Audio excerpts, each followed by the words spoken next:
Greetings everyone. Welcome to my YouTube channel. If you are new to this channel, I am Advocate William Matselo. The purpose of this channel is to preach the word of God and to teach South African law. Today, I will be teaching on unlawful suspension. We all know that from time to time, we have had people being suspended from their workplace. There are instances where the suspension is lawful, but there are those instances when it will be unlawful. Now, when I explain, you'll begin to figure it out as to which one is lawful and which one is not lawful. Now, the first thing that I need to state is that before you are suspended, there is a correct procedure that must be followed. The employer must serve an employee with a notice to suspend, not a suspension. That's not how you start. You don't start with a letter of suspension. You don't just, rock and ambush a person and say you are suspended. There must be a letter. There must be a notice, rather, that says there is an intention to suspend you. We are giving you 7 days within which you have to write back or respond and tell us why we should not suspend. It is only then, after there was that notification and after there was a response from an employee, where now the employer will go ahead and issue a letter of suspension. So clearly, this suspension must be written.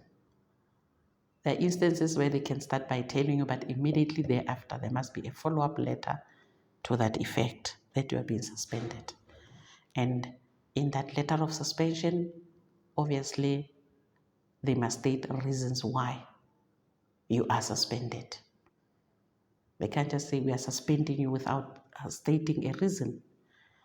And this usually happens because this suspension is what is called precautionary suspension.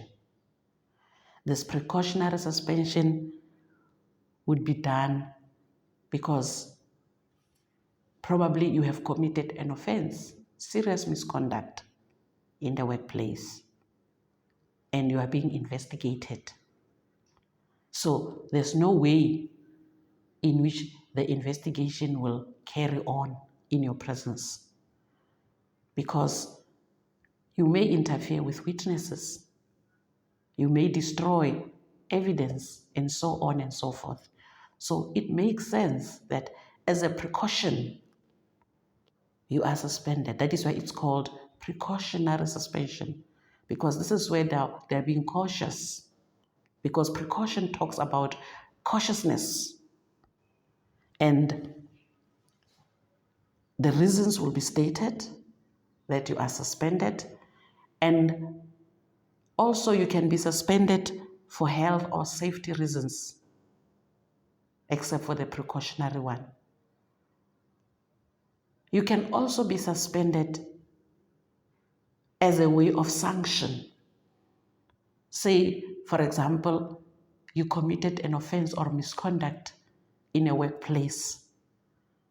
You are trialed, maybe even during that time you don't go for suspension, but the result of the disciplinary hearing is that instead of being dismissed, you must rather be suspended.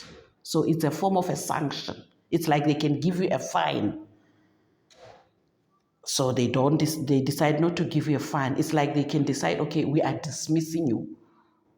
Or in this instance of suspension, it's when it is a sanction, it is a punishment. So there are two types. So when it's precautionary, it's because they're investigating you. So they don't want you to be sticking around. And during the precautionary one, you have to be paid. You have to continue to be paid. And the second one, which is a sanction, you may not be paid if it's part of the sanction. And if you are not paid during suspension, there must be an agreement. It's not just a decision that the employer would take alone. The period of suspension, for how long can you be suspended? It's not stipulated in terms of South African law, but you can't be suspended forever. Nobody not knowing when you are coming back. It should not be used as punishment if it's not punishment. It can be used as punishment if it's punishment because there was a disciplinary hearing and they gave you suspension as a sanction. But if it's precautionary, it's not a punishment. It was just a measure that was used as a caution while you're still being investigated. So, because it's precautionary, that is why you can't be suspended forever. They must investigate and some are finished, and there must be a disciplinary hearing that must be done, and it must be done speedily. So, that is briefly what I can say about suspension. And it does not mean that because at one stage you are suspended, it means that you can never ever come back to work. No. If you are cleared, because they would investigate, they will trial you, you'll have an opportunity to present your case. Isn't it that before you take a decision, you must hear both sides of the story? The employer says this, and what do you say? And whoever will be the chairperson of the disciplinary hearing will decide whether you are guilty or not. If you are found not guilty, then you will be reinstated. I hope this brief discussion about suspension gives you the information that you need.